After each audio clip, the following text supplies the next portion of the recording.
We have so much qualitative data that highlights what you've just said in terms of that darkness that we each have within us, at least in terms of potentiality. That sense of kinetic energy, there's always that potential for it to be released, as if I'm holding this pen, and there's a lot of kinetic energy in this pen right now. That energy can only become actualized when I drop the pen, and that's the really important bit that we fail to recognize. And I think you come up with a very important point. There are books that are written, The Rape of Nanking, for example, or Ordinary Men as another book, or the Gulag Archipelago, another book where we start to really delve into. So The Rape of Nanking is accounts on how the Japanese invaded China back in the, I think it was 30s or 40s, and they did some horrendous things to the Chinese population in the city of Nanking.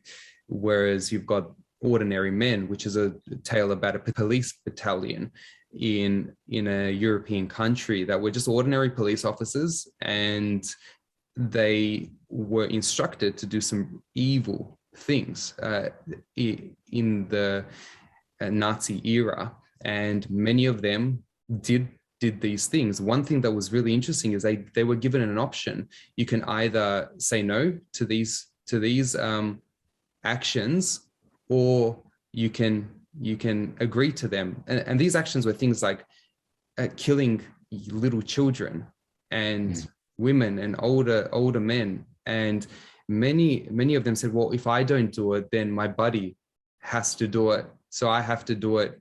And the majority of them went along with it as well.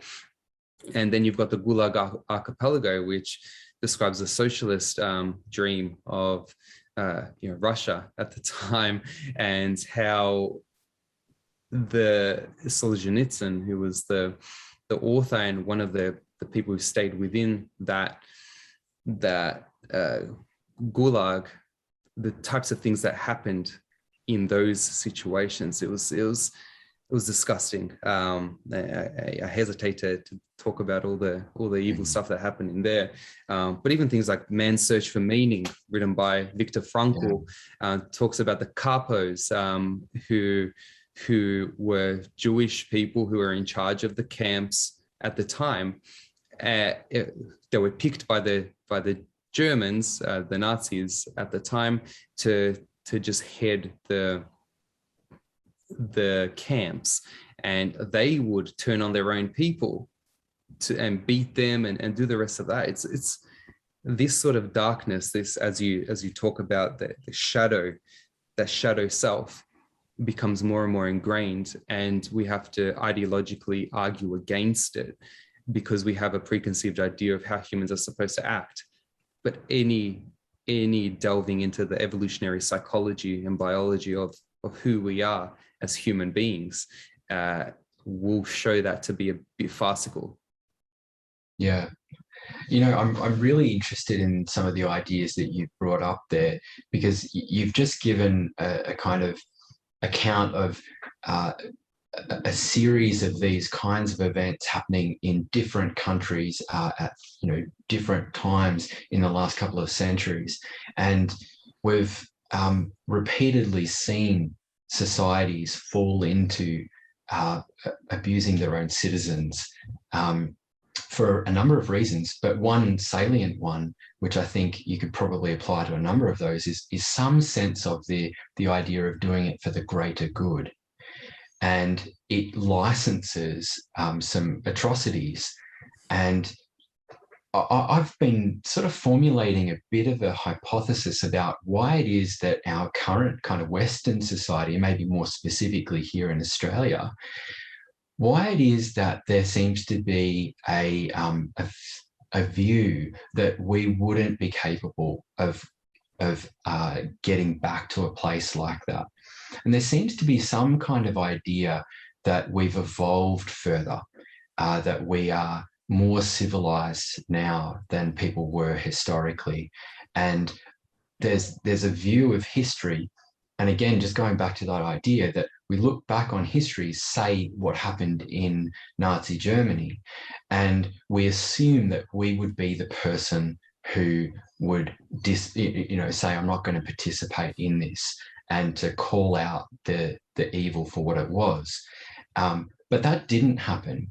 And I think the reality is that the people who lived then were no different than we are now.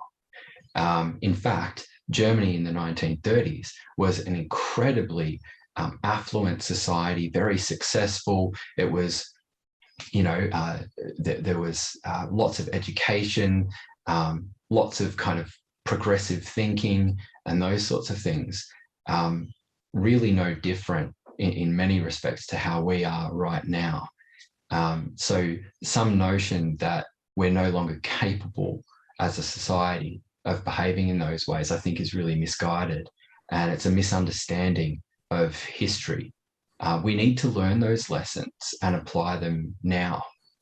And I do wonder if perhaps the last kind of 50 years of relative peace in the West, and the kinds of lives that we've been able to live free from poverty, largely speaking, opportunity is there, a kind of being protected in ways that were historically not even a possibility, maybe even particularly towards health. I think we've kind of come to believe that we will be able to live healthy lives free from pain and suffering or illness. And there's even perhaps an expectation that others owe us those things. So the government owes us protection and a good health. And that perhaps we've become so sanitized from the realities, the risks of day-to-day life, that this situation that we've found ourselves in now, people don't make that comparison, or they criticize when that comparison's made to some of these atrocities that have happened in the past. Well, living in the type of society that we live in now does provide a bit of a cushioning effect around what's going on.